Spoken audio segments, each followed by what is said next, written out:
Hello, welcome back to Flower School. I'm Michael Gaffney. This is Flower Power and American School of Flower Design. Remember, our website is buyflowerpower.com or flowerschool101.com. This is our 15th lesson in your road to being a designer. Remember, all our classes represent formulas and patterns of designs that are sold by professional designers. We don't teach you things that you're not going to sell.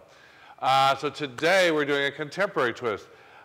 This is called movement and veiling and clustering. We're doing 3 types of design in one day, one class. So let's give you a little history.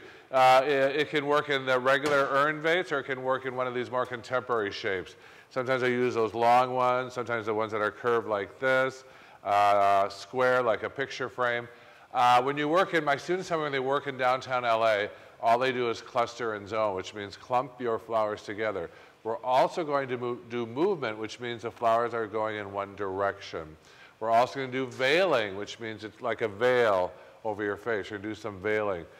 So whichever one you choose, it will work in this perfectly fine. I like a little bit more contemporary one, so if you can find one of these, you're fine. In your box, you've gotten some hydrangeas, some dendrobes, some roses, perhaps, depending on availability, carnations, Gerber daisies, something in mass and line. Our line material today is going to be orchids. I'm also going to show you how you can do it with callas, if you prefer callas. So it's called a cluster and zone with movement and veiling. Your veiling is going to be done with your greens. Today we have plumosa. This is called plumosa. And we also have lilygrass. The thinner variety is called beargrass. Lilygrass and beargrass. So this is an easy one, but it's very on trend. It's everywhere lately. So we're going to start with our hydrangeas. We're going to snip these and set them right on one end of our vase. These are our big mass flowers. So the wave is going to start there and roll that way. So I'm just cutting my hydrangeas, and cluster and zoning means all alike flowers in one spot. So there's my 3 hydrangeas. I'm going to take this direction off to my right. Next, I want to set the line materials. I'm going to call it short, medium, and long. So you take your 3 or so dendrobiums, 3 or 4, and chop one a little bit on the short side. This will be my short. And you got to watch to make sure that it hits the water, but you don't have to go real deep. See, it's hitting right there. That's what gives me this nice lay of the land. So that's the movement. I'm going to take my second one. I'm going to create a medium length. And that's going to go like this over to that side. And I'm going to take my third one, which will be my long. And that one will run even farther down the table. You got to make sure they hit the water. You got to watch underneath. Creating the movement going down the table. I think that first one's a little weak. I'm going to add one more, really super long one, to really give me some movement flying down that table. What is this good for? It's good for an office. It's good for opening, restaurant openings. It's very modern, very contemporary, chic little design. So see, I've created movement going down that way.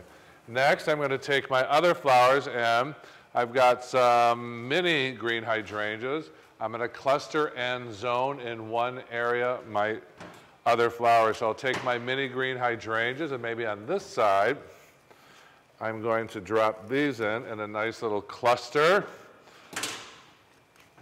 spaced all together. Oop.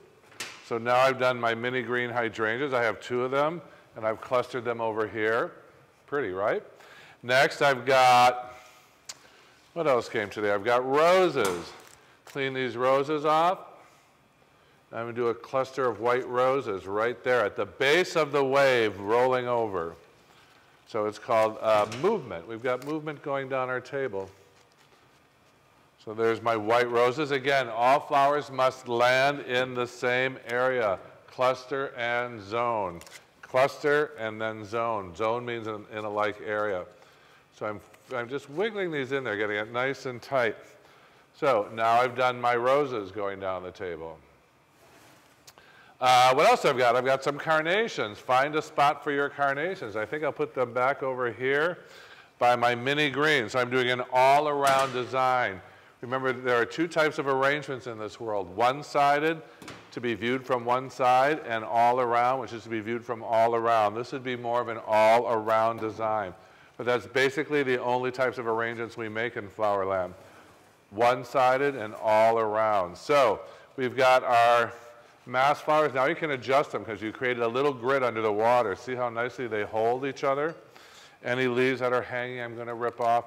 So remember, when you get your flowers, and I should say to begin with, make sure you condition them. Put them in water for an hour and a half, and then start to design. If you have dendrobiums, take the tubes off the bottoms. You don't want those before you start your cluster and zone design. Now, here we are. We're finished, and now we're going to add our greenery. I like to add maybe like a little bit of pit. And this not only looks natural to add a little bit of greenery, but it helps to build up that grid in the vase that makes it nice and tight and solid. So I'm taking some pittosporum, and I'm doing a little cluster and zone with my greens on that side. So always looks good. Greenery always looks good in arrangement because you always see greenery in the garden, right? So why not have it in your arrangement? So I made a little zone of pittosporum right there. Over there, I've got some lily grass. I'm going to flip this around and maybe extend some lily grass or bear grass going down the table, whichever one you received. So always cut off the ends. The white part, always use it in clusters. Never be seen trying to get one of these in a vase. We just don't do it. So here's my lily grass. I'm going to let it fall so it arches nicely. And I'm going to somehow sneak this right in there to create more of that movement going down the table and work it in and amongst my dendrobiums. So now we've added some lily grass flying down the table. And last, we have our plumosa, which is going to be the veiling part. Veiling is like dropping a veil over your face. We're going to veil this design, but pretty, isn't it? We're going to take some plumosa. You could veil with many different types of greens, as long as it has sort of a line. And we're going to start this on one end like this. And I'm going to drape it back over the design in a veiling motion. And if it doesn't stick, you can always take some wires, make a little hairpin, and stick it in there to hold it in place. I tend to just weave it in and amongst my flowers, and it's naturally held. So that's called the veiling technique. Cluster and zone is new. Veiling's been around for a while. It's just most people haven't seen it before, aren't used to it. So I'm going to put some more veiling in here and wrap it in and amongst my flowers. So it's kind of just covers everything. It's a little bit contemporary, not for everybody, but I love it. I think it's very nice. So I'm going to do a little more veiling over here. Got to make sure these hit the water, get them in there. Drape it over your design, weave it in and amongst your flowers. Look at the drama when we're done. When you want to water these arrangements, you just hold them over the sink and let the water run through. I'm going to put one more piece of veiling in there. How much veiling? It's up to you. How mysterious do you want to be? I like to cover mine. There it is. So we've done cluster and zone. We've done movement. If I had, here we've got some callas over here. Let's say you're going to add some calla lilies. You would just take your callas.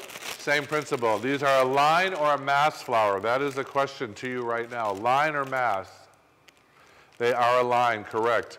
So we would take our calla lilies, and they could work for you as far as the movement. So let's just say you wanted more flowers. Take your callas, and we'll do a short. See, I'm sneaking that in there like that, right into the water. Short, medium, and so callas work really great too. And a long. So now we've added even more movement. Look at how that, right into the table. Boom. It can be viewed from both sides. Wrap my veiling in there.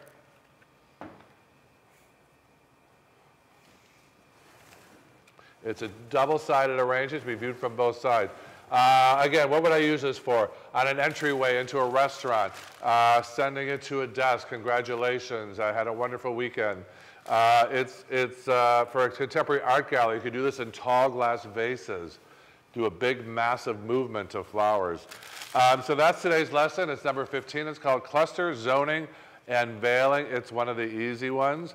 Takes a little bit of practice, but once you get it, I know a lot of shop owners, they just change a flower or two and they fill their coolers up with these on Monday morning.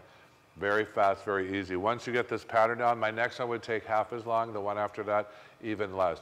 So I hope you enjoyed the class. Make sure you spray this with Crowning Glory when you're done. As always, everything gets sprayed Crowning Glory. A couple of drops of bleach in the water will help it to last longer. Probably one of my most popular designs of the semester. Because it's cool, it's groovy, it's happening. Cluster, zoning, and veiling. I'm Michael Gaffney, and I'll see you in the next class. Keep blooming.